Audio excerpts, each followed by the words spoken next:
Everybody, we'll give everybody just a few minutes to get settled in, if y'all are okay with that, and then we'll get started and I'll introduce everybody.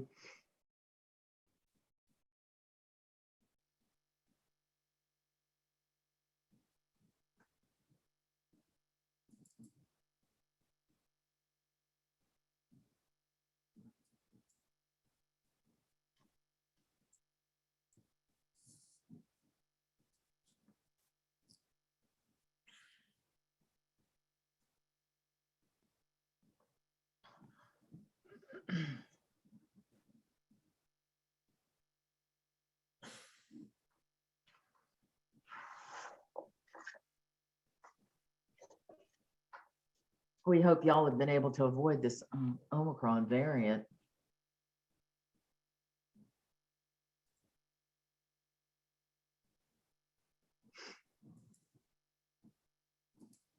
It has run through our office.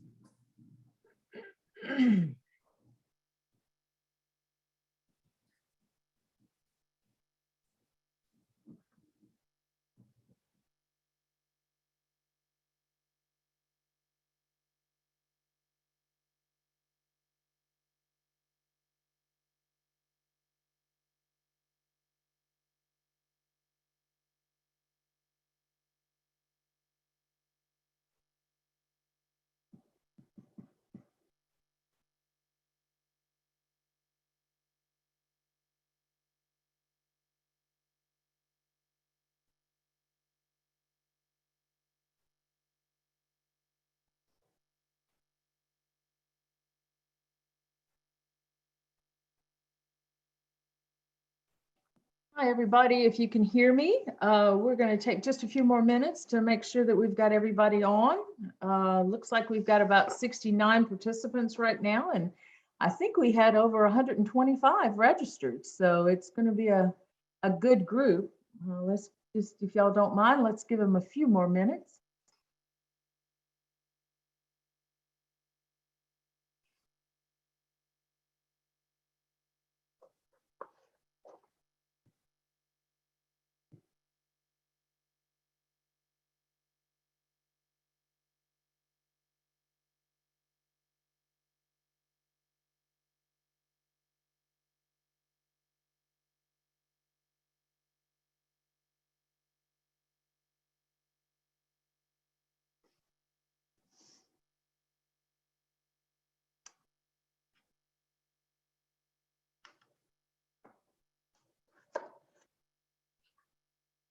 Yeah, I think you'll notice that Laura has put up in the chat for us that if you have any questions, please make sure that those go in the chat format box, and we'll try to get to those at the very end. But I think we could go ahead and get started.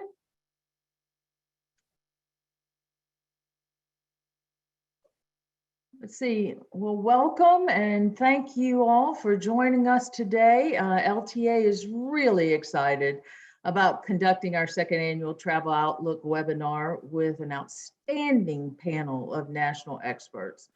But first, I want to be sure and thank our partners, Miles Partnership, for once again putting this prestigious group together for us. We could not have done it without them, and I'm sure that Vito Zappardo and Jay Salyers are on the line with us, and to most of you, they don't need any introductions, and we just want to say a special thank you to both of them for helping us put this together.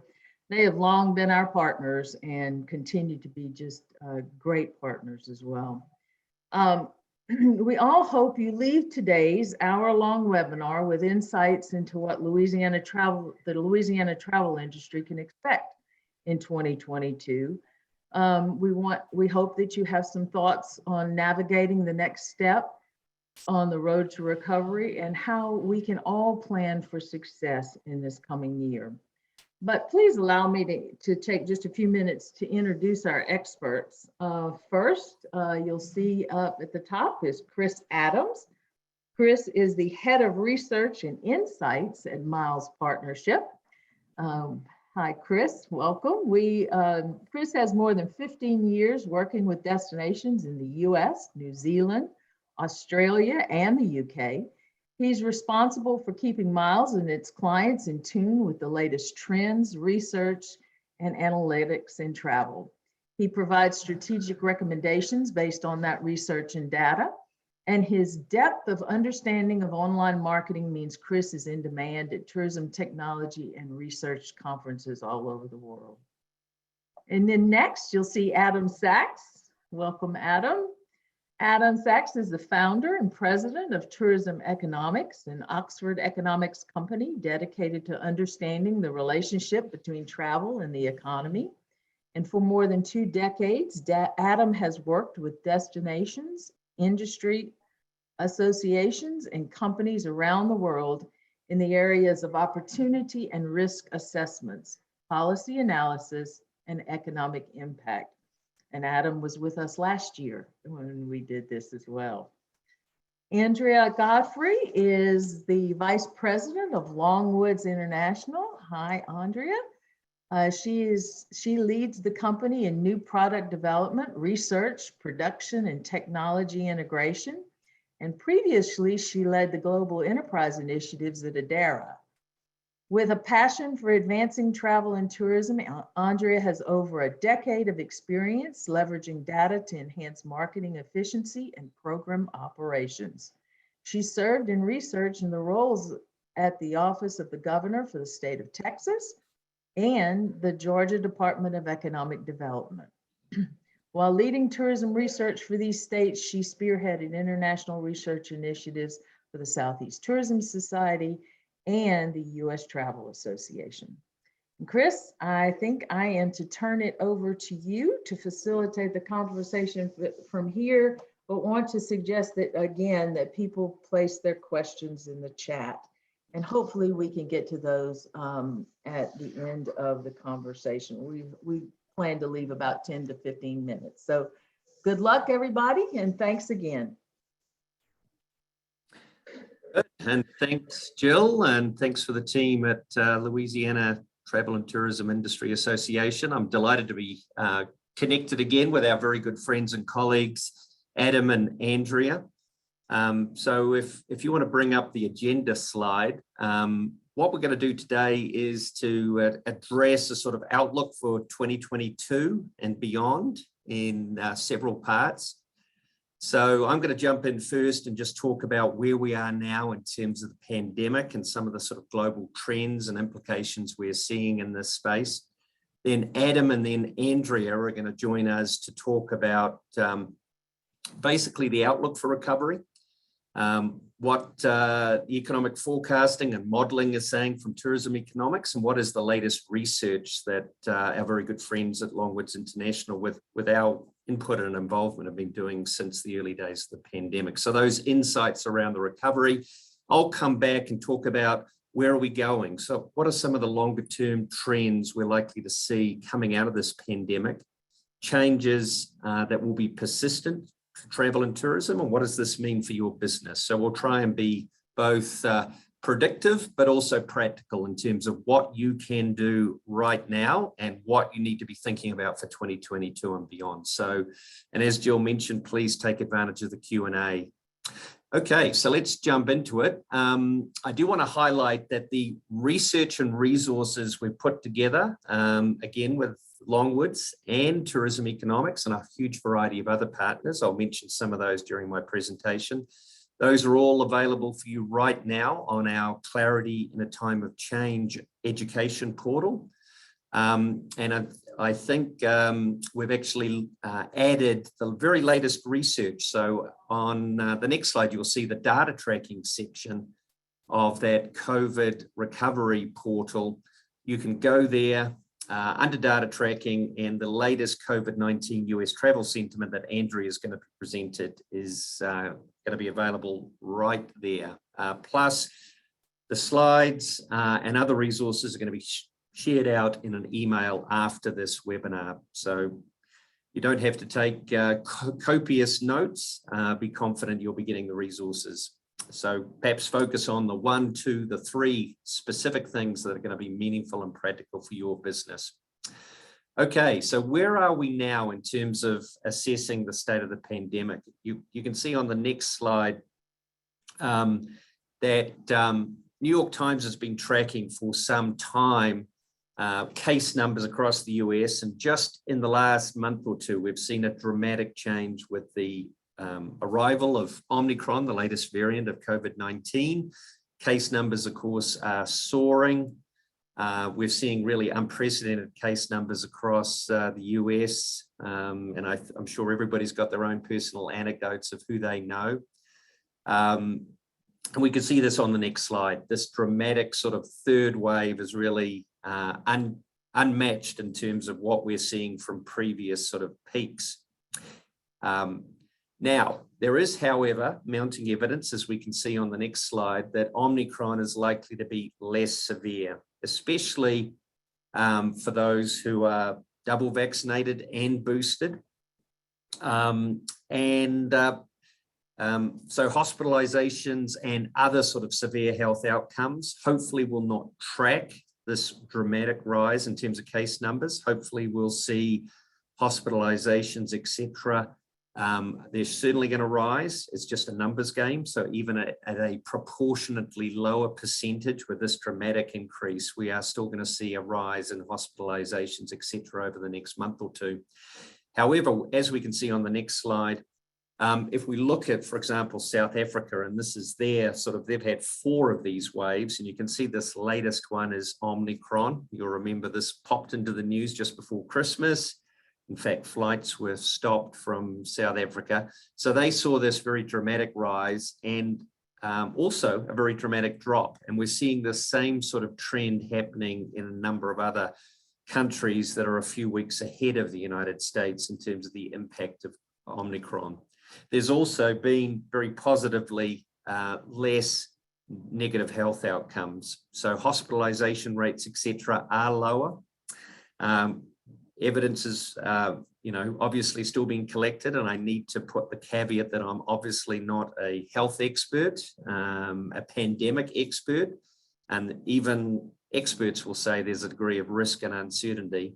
But the positive indications are that this latest variant is likely to advance the pandemic. It's going to drive greater resilience and immunity across the population, which means that the final recovery out of this pandemic, and hopefully this will be in 2022, will be more persistent, consistent, and predictable in terms of moving COVID-19 from a pandemic to an endemic disease that we manage just like many other sort of respiratory diseases in our community.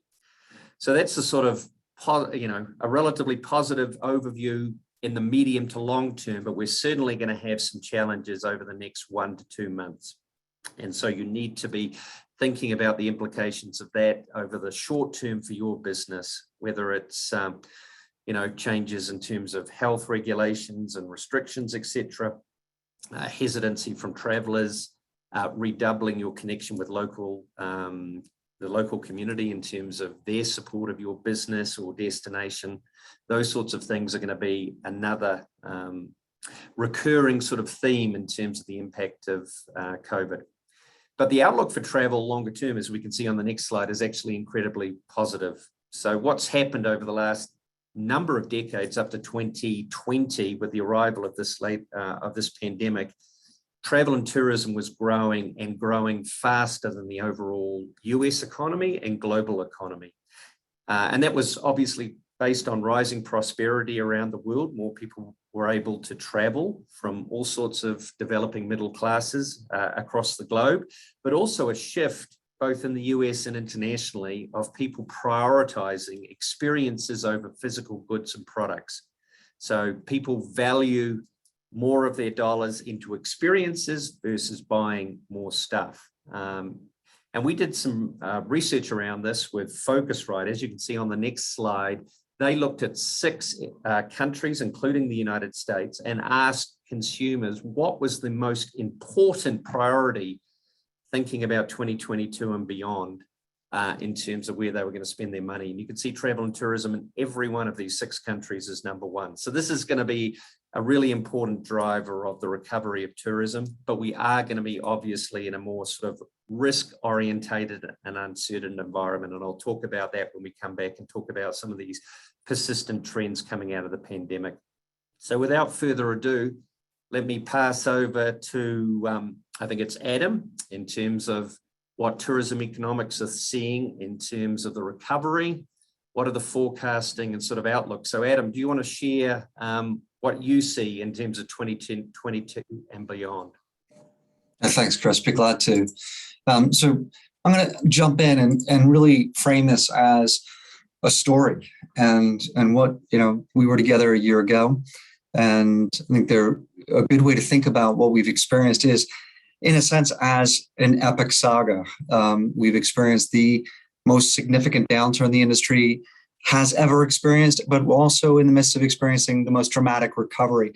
And you may remember from early English class that any good story has a number of elements. It's got setting, it has characters, it has conflict, it has an antagonist, and hopefully has a good resolution as well. So I'm going to walk through this rather quickly with you. I've organized it around 4 quick chapters, if you will.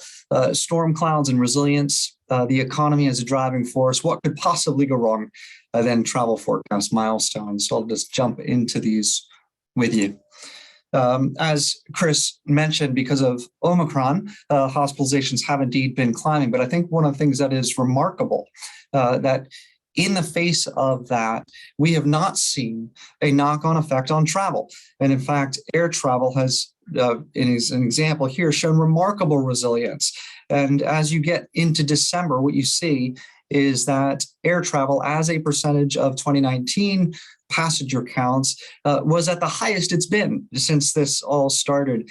And as we look at the first week of January, which natural downturn due to the shift from leisure to business concentration, still holding strong around 80%. Keep in mind that that is about where it was in July when we were at very, very low case counts and hospitalizations. And so there is this resilience that is prevailing in the face of these headwinds. And we see it on STR data as well, with occupancy rates actually matching 2019 levels at the end of December.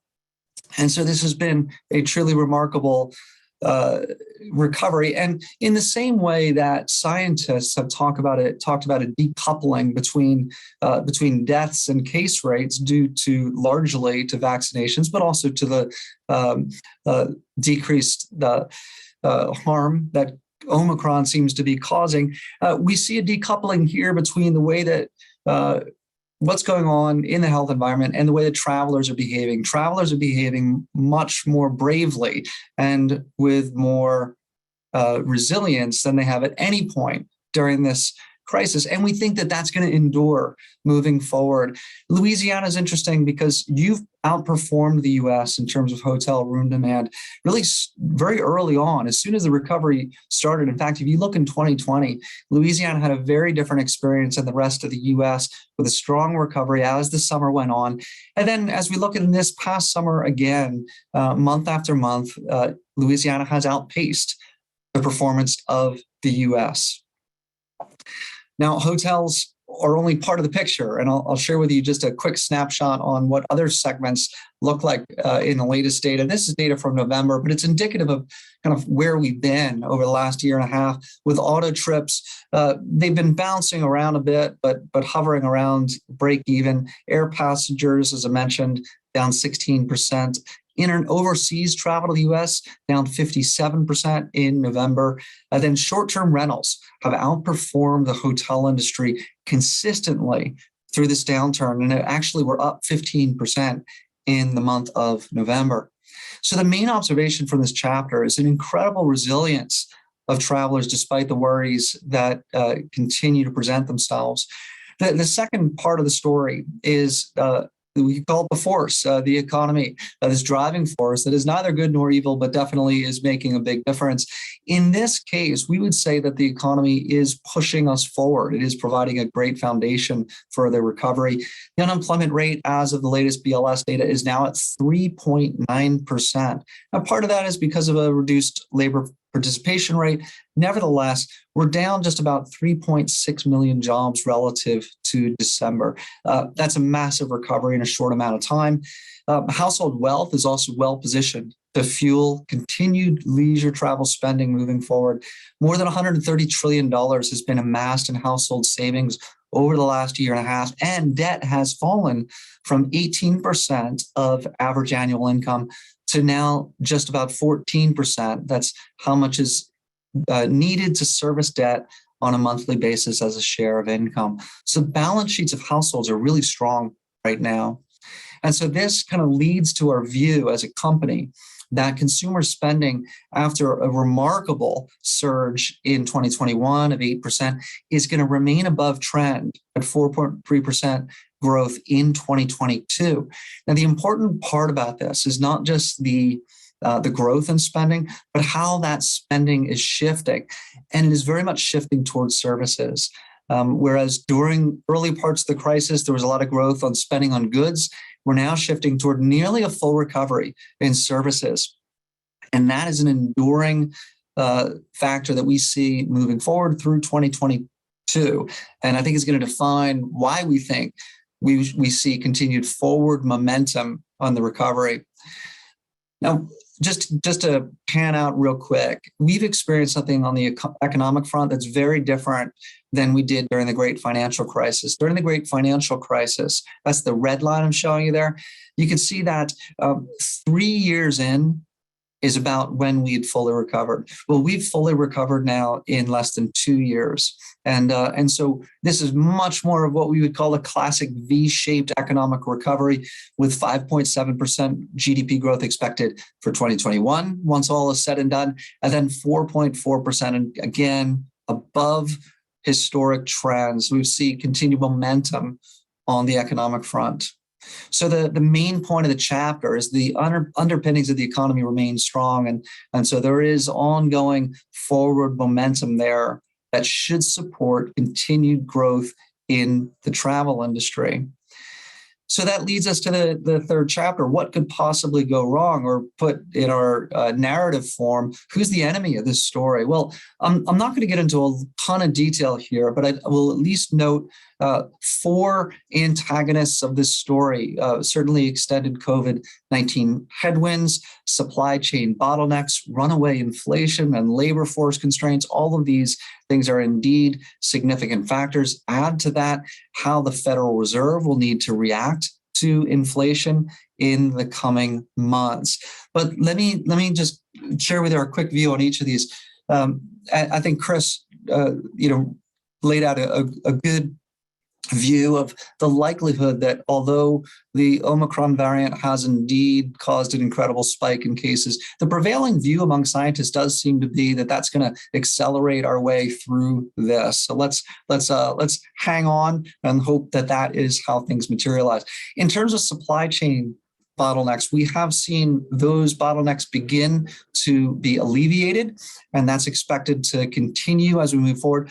Inflation is going to be sticky and above 3% through the first half of this year. However, we do think it's going to begin to subside as we move into the second half of the year. One of the reasons for that is the Federal Reserve ratcheting down on bond purchases, as well as the likelihood of interest rate hikes in the second half of the year. Labor force constraints as well, major issue for our industry, will continue to be for the rest of the year and perhaps to some degree into 2023. But it's not going to be a deal killer here, because the labor force participation rate is expected to rise as we move forward. And so that as well should be something we work our way through as we go through the year. So the main point, we look at our adversaries in this story, is that whether it's COVID, the supply chain, inflation, labor force constraints, any of these things, they all represent headwinds, and they're going to be challenges to be worked through, but they're likely to improve. Every single one of those issues will likely to improve and lessen importance as we move through 2022. And so finally, let me just share with you some milestones of our travel forecast. This is how does the story end, if you will. Our forecast for STR foresees room demand breaking through 2019 levels this summer. So that's a pretty fantastic recovery period when we think about where we were, down 57% in the second quarter of 2020. So we're well on our way. That's being driven largely by leisure travel. MMGY's Traveler Sentiment Index is still at an all-time high, even with the downturn associated with the increase in cases in recent months. And so I think historically we get that perspective, you know what? Travelers are still undeterred given all that's going on.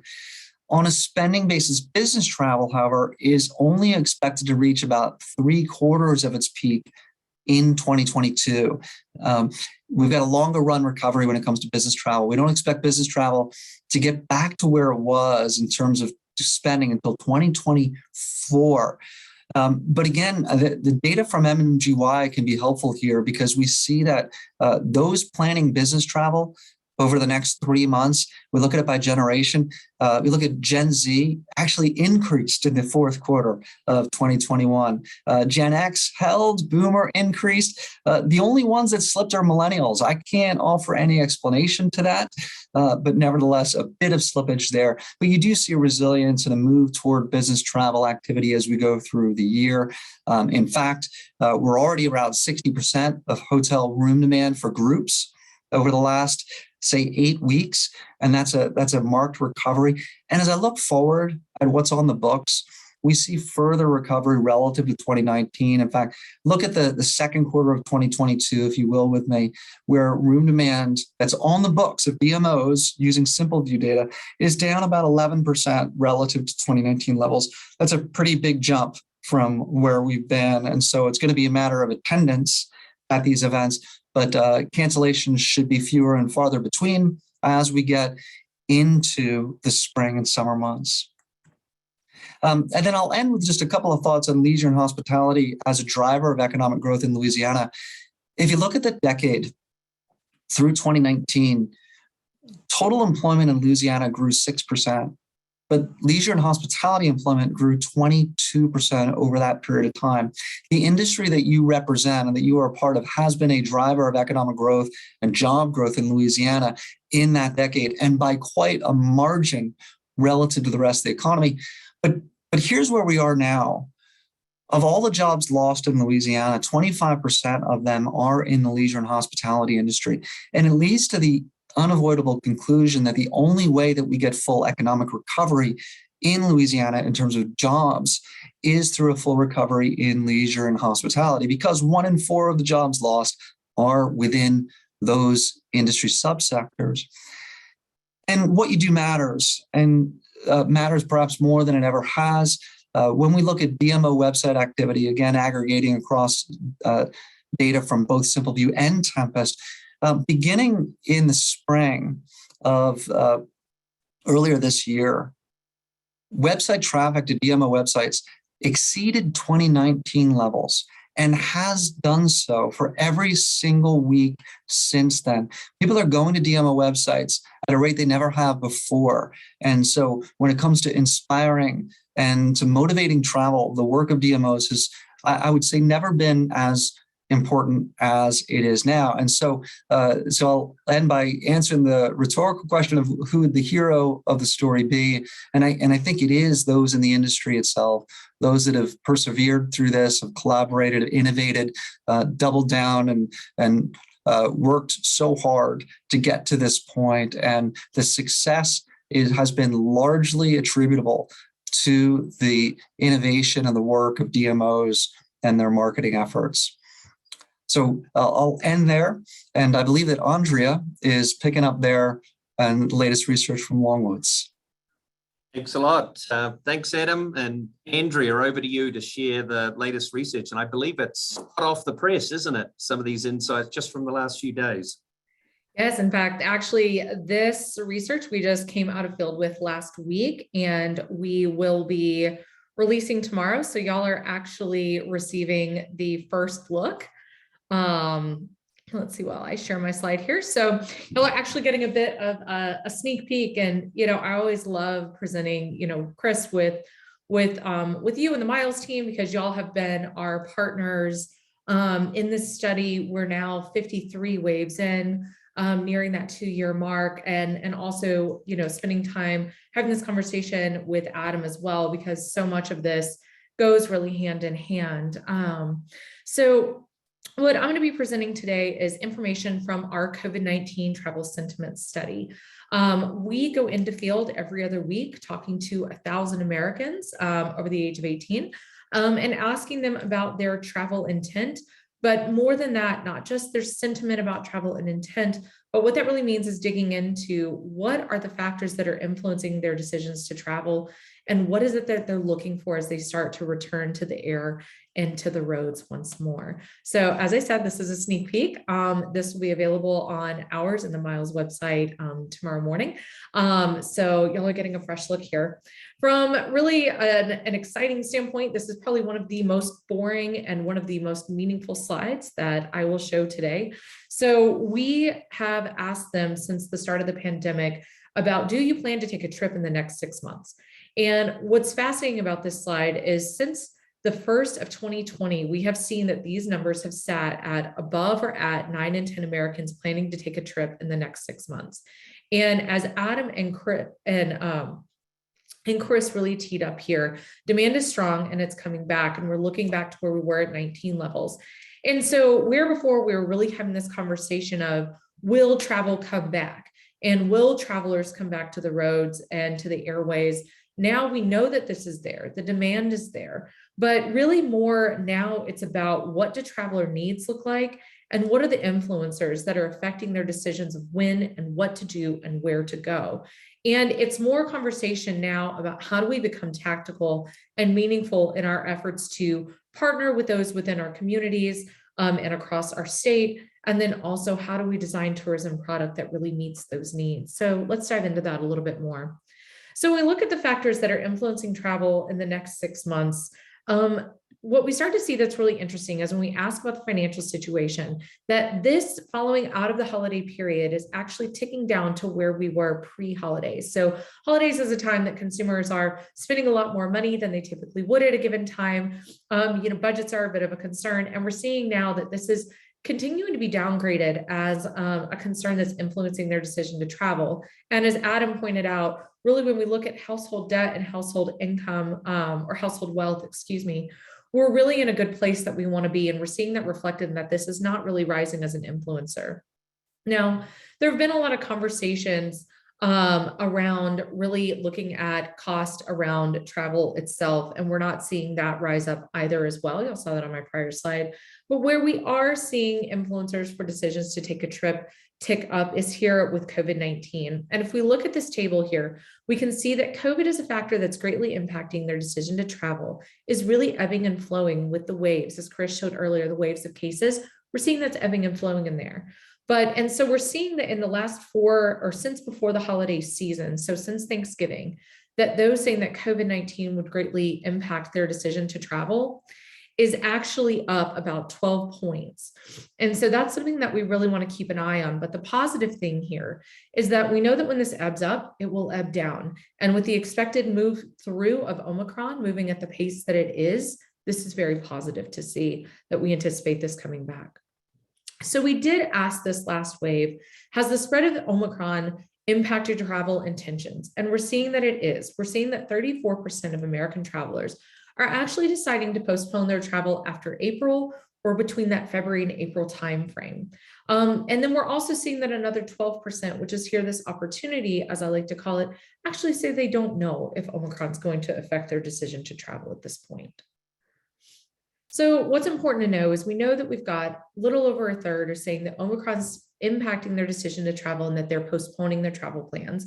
We've got 12% who are saying, I really don't know if it's going to impact the plans that I have. So we asked the question of, when is your next trip? And 13% say that they don't have a trip planned, and 15% are saying that they plan to travel within the next month. Now, we're not too surprised to see that only 15% of American travelers are planning to travel in the next month, because January typically is a soft travel period for us. And when we look to see when that really strong travel demand is going to come into play, we start to see that over half of that is going to be in the next 3 to 6 months plus. And then, of course, subsequently, we've got another 22% that is going to be in the next 1 to 2 months. Now, when we look for the state of Louisiana, we look like things coming up such as Mardi Gras season. We look at holidays such as Easter, the spring break, and then summer travel season coming. This is very good to see that this demand is still there. We've got persons who are postponing, the demand's strong, and it's coming in those seasons when we typically would really expect to see strong travel to destinations, both in the US as well as there in Louisiana. So we dug in a little bit more, and we do this every wave, and we ask, how is COVID-19 impacting your decisions to travel? So what exactly is that change that we're seeing? So we've seen throughout the pandemic, consistently about a third of persons are planning to actually take to the road as opposed to going on that plane trip that they would typically take. We also see here, and I want to highlight some opportunity here, is that we see right under 30% are choosing to stay within the US as opposed to going internationally. Now, those persons who are taking those international trips typically are planning on spending oftentimes higher dollar amounts than what they would on a domestic trip. So now we've got this share of wallet and this opportunity to encourage them to come to our destinations, do things, and stay longer. And so we've got this really strong opportunity while we continue to see that American travelers are a little hesitant to go overseas, and that creates an opportunity for us. So, going back to that choosing to drive versus fly, we wanted to ask travelers about what they plan to do on their first trip in 2022. We also asked this last year, which I'll look at some comparisons here in a second. And we continue to see throughout the pandemic, I'm going to pull up the comparison slide here. We continue to see throughout the pandemic that primarily people are looking for that meaningful travel. They're looking for those opportunities to connect with their friends and relatives. So they're looking for meaning within those travel experiences. And we saw that last year when we look at what actual travel took place, is that visiting friends and relatives remained not only a top decision maker and a top driver for travel, but we also saw that be a very important component of the travel segment, where we saw VFR travel really continue to grow. When we look at this and we dig in a little bit more, we see a little bit more than half are planning to take some type of trip, be it by car, by plane, short, long distance, to spend time with friends and relatives. And we're seeing a third that are actually choosing to take a vacation and a getaway on that first trip. Really where we see the difference when we look at January of 22 versus January of 21 is that we see a slight uptick in those that are planning to travel by plane to see friends and relatives within the US. So a little bit stronger of an inclination of persons who last year maybe weren't willing to get on that plane and go so far to see friends and family, who are planning to do that this year. And when we talk about VFR travel, it really has taken kind of a different take for us here in 2020 and beyond, in that one thing that we saw happen throughout the pandemic is that just because people's primary driver was to visit friends and relatives and to have that connection, they weren't necessarily always the same type of VFR traveler that our industry is typically used to seeing. So they weren't staying with their friends and relatives at the same rate that we saw before. We saw them staying more in paid accommodations, be it home share or be it traditional hotels. We saw them getting out and doing a great deal of activities and really blending those business travel components while they were on these VFR trips. So where before VFR really was looked at as, you can't necessarily market to it. You can't market to Aunt Edna. She lives in Louisiana or she doesn't. Really, there's an opportunity here with VFR. And as we see leisure continue to be a primary driver, we also see VFR, and both of these open up great opportunities for us as an industry. So really where we've seen the current wave of the pandemic really start to impact travel sentiment is around those perceptions of health and safety. So in the last 4 weeks, we've actually seen a decline of 8 points for persons that feel comfortable opening up their community to visitors. And we see that sit at about 53%. And so that's really important, especially when we talk about our resident engagement, is that willingness and comfort to welcome people in. And when we ask them the questions about perception of feeling safe dining in local restaurants and shopping in local retail stores within their community, we also saw a 7-point decline in the last month in this perception of safety about going out and doing these activities within the community itself. And subsequently, we also are seeing a softening here back to where we were really around kind of that Delta peak for comfort of traveling outside their community. And so, when Adam was talking about really what could be those disruptions for the recovery, part of that was COVID. But also part of that was bringing people back to work. And something that's really important is if people aren't feeling comfortable dining and shopping in their own community or getting out and traveling, they're not going to feel comfortable going back to work and serving in those industries.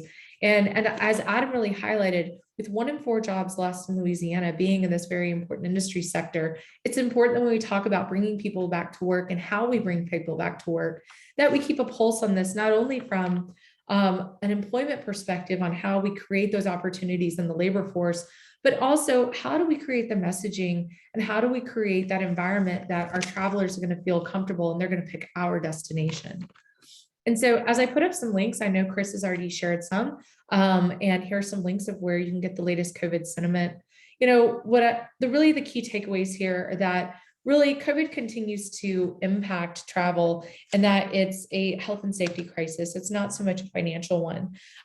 Really for us as destinations and as the travel industry, it's time to really lean into how to be meaningful, how to be timely, and how to be relevant in the travel product that we're creating in our reopening strategies, and also in the messaging that we put out for travelers, because there's a great deal of demand out there.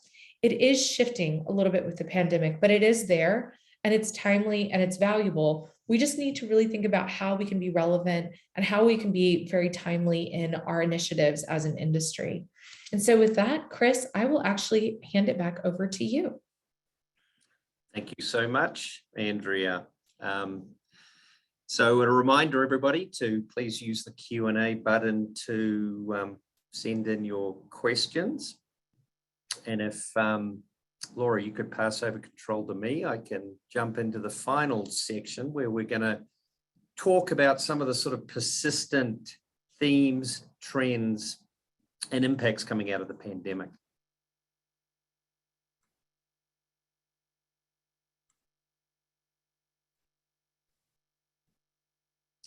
Okay, let me share my screen.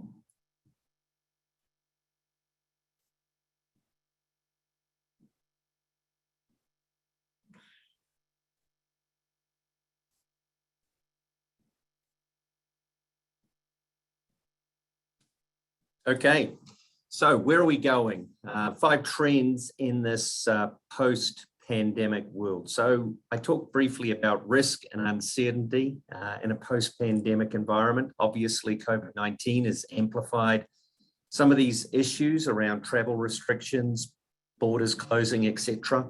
And certainly coming out of this, we're going to see a persistence in terms of some of these risks and uncertainties. So hopefully travel is going to quickly recover coming out of Omicron. It's certainly, we believe, advanced the sort of end of the pandemic. The genie is out of the bottle, so to speak. And some of these sort of risks and uncertainty are going to remain in terms of whether it's another variant or a future health crisis impacting travel, borders, etc. So the issue of resilience is going to be critically important, and that includes reserve funds, for example, building up reserve funds in your business, or if you're a CVB or chamber, building up reserve funds in your organization. We actually address the issue of reserve funds in a variety of other ways to build resilience into your funding in this major funding futures study. We actually just released the 2021 edition just a couple of months ago. You can access it there, and thanks to the whole team at Tourism Economics for being part of the agency group that pulled all this together pro bono for the industry. Lots of other insights and options and opportunities around funding and building resilience and sustainability into your funding. Certainly spreading the variety of customers and visitors you're interacting with, cementing those connections with your local residents is also going to be hugely important in terms of this. And we also did some research with Focusrite on the importance of flexibility in terms of booking and cancellation policies. So we want to create certainty for travelers that if some of these restrictions change in the future, or their own plans change, that it's easy, simple, and low cost or no cost to change their booking or even cancel their booking. So you can see across all of these 6 in both US and international markets, travelers have a very high degree of importance they place on this flexibility in terms of booking policy. The second major trend is obviously the impact of remote work. So obviously how people and where people work from has changed dramatically. Some of this was going on before the pandemic. It's just again accelerated this dramatic trend. So this concept of being a digital nomad is not just limited to young people or people in the tech industry. It's become much more of a universal opportunity. People want flexibility to work from home, and they want flexibility to work from other places other than their home. So you can see this research that we did with Andrea and the team at Longwoods. We actually asked this question a number of times. The most recent research just from back in December 2021 shows that over 1 in 3 of US travelers are planning to work at least 1 to 4 weeks remotely in the next 12 to 24 months. So there's a really tremendous opportunity to engage and connect with these people. Focusrite research in this whole space also emphasizes that these are affluent travelers, and they're very happy to spend more than they would typically at home on experiences, dining, getting out and exploring the destination. So there's a wonderful opportunity to both market to these remote workers, connect them into your community, perhaps highlight opportunities for them to think about working more permanently in your destination, moving more permanently to your destination. It could be business or investment opportunities, etc. A number of destinations around the world are sort of setting up networking events to connect in with these people and or stay in touch with them and invite them to come back and work remotely at a future opportunity. The third sort of trend is this whole sort of explosion of technology and digital. So technology, of course, an increasingly important part of planning and booking travel. Before the pandemic, that's just advanced. We're seeing a lot of investment around contactless travel. Sort of removing some of the need for example, having to check in to a hotel at the front desk. I can go straight to the room. We're also seeing a lot of investment around online experiences. So Airbnb, for example, launched their online experiences where people don't have to physically be in the destination. They can have a virtual experience, or whether it's other ways in which you can purchase an online experience or do online shopping. Online shopping's been a phenomenon in Asia for several years before the pandemic, and now it's really exploded into the US market. And Amazon, with their Explore platform, has really highlighted some of the opportunities here. So this includes not just the opportunity to connect virtually with, for example, a retailer at a store in Shreveport or Lake Charles or New Orleans or another part of Louisiana, to do an online virtual tour. So anybody with a Prime subscription can get 1 free virtual tour or shopping experience. So I recommend going in and checking those out. Destinations around the world. This is the state of Victoria in Australia, have launched their own online shopping and an online experiences portal where they're highlighting from around the state of Victoria, including out in small rural communities, producers, artisans, craftspeople, retailers, that they're connecting both locals within Victoria, visitors who are planning to come to Victoria, or anybody with an interest in the state. So there's certainly clear evidence this will not replace travel. People still want to do the real thing, but it's a great opportunity to extend our audience and engagement. Fourth out of our 5 big trends, sustainability is obviously going to be an enduring and increasing priority coming out of the pandemic. So both social issues as well as environmental issues. So of course, Louisiana's been dramatically hit by the impacts of severe weather events and the increasing number and frequency and severity of these for climate change. So we're seeing increasing investment and awareness of this, both from industry, government, and awareness amongst travellers. So Hertz, for example, just announced 100,000 electric vehicles from Tesla.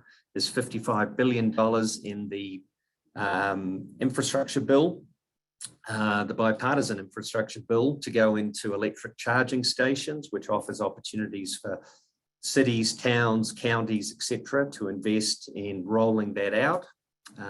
Renewable energy conservation. There's this whole phenomenon of what's called the cool roof or green roof program where you can dramatically reduce your cooling and electric bills by making often pretty low cost changes to, for example, adding white to your roof, which reflects a lot of it, or the more significant investment of building a green roof. This is a major convention center in New York that recently made this shift.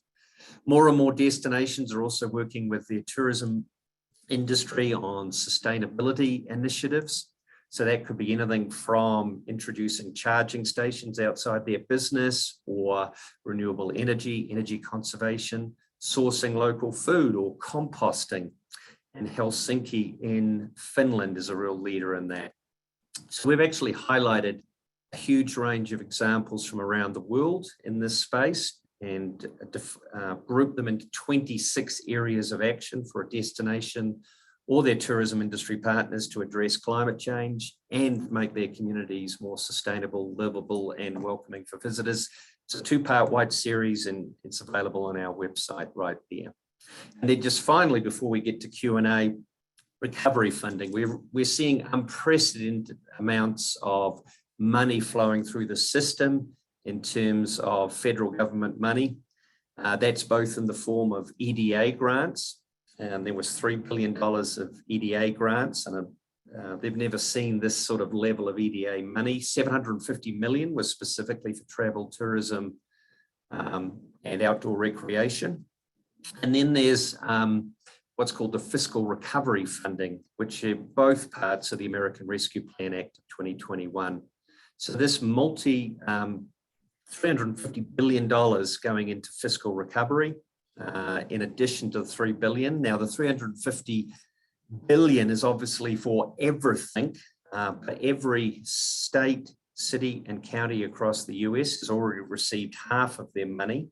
The other 50% is coming in the next few months.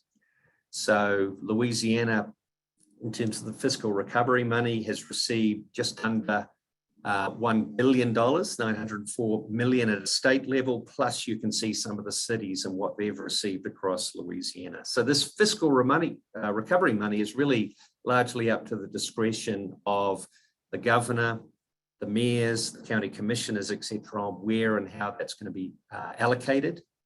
Travel, tourism, and hospitality is specifically mentioned in the American Rescue Plan Act as an area of opportunities. So, and it's been estimated that the majority of this money has not been allocated in most city, counties, and states across the US. So decisions still have to be made. Travel and tourism has the opportunity to be at the table. And I know there's been funding made available already in Louisiana, but certainly connect with the Louisiana Tourism Industry Association and your other partners, both locally and a state level, to make sure travel tourism is at the table in terms of accessing some of this money.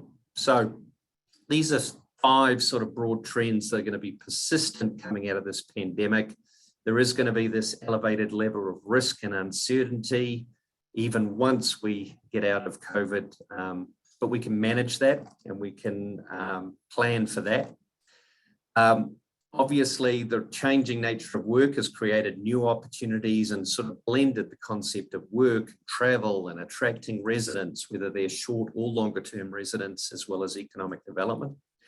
The pace and impact of digital disruption has accelerated, but arguably, as we use technologies like contactless check-in at a hotel, the value and importance of those one-on-one moments and training and investing in our staff for those one-on-one sort of personal interactions and services is going to become even more important.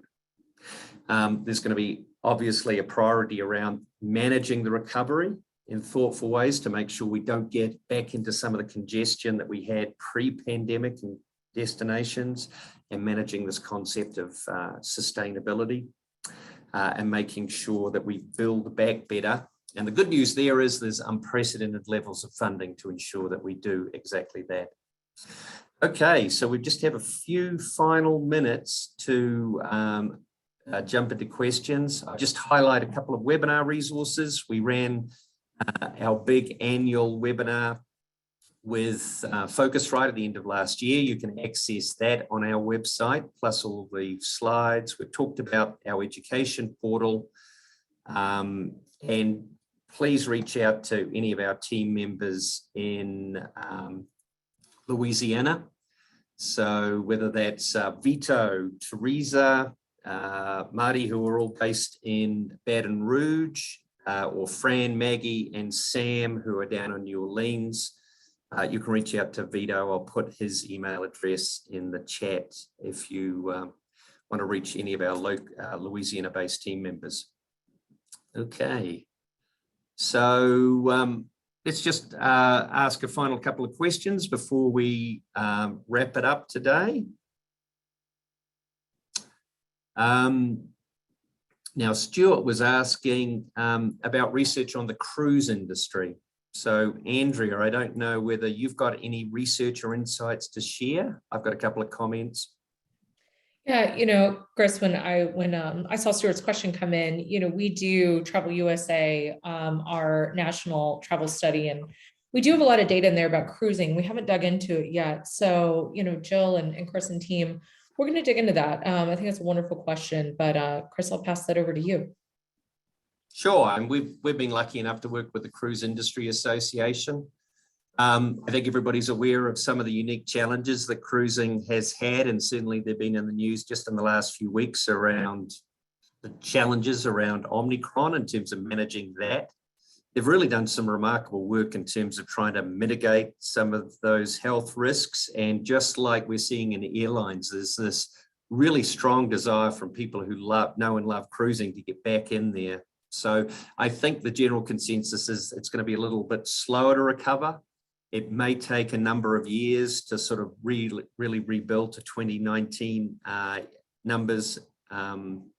But certainly cruising is going to be back. It just may be, just like business travel, one of those sort of slightly slower sectors to return. Okay, let's see if there's any additional questions. There doesn't seem to be. So please. I do see there are a couple. In the chat, yeah, from Georgia Craven.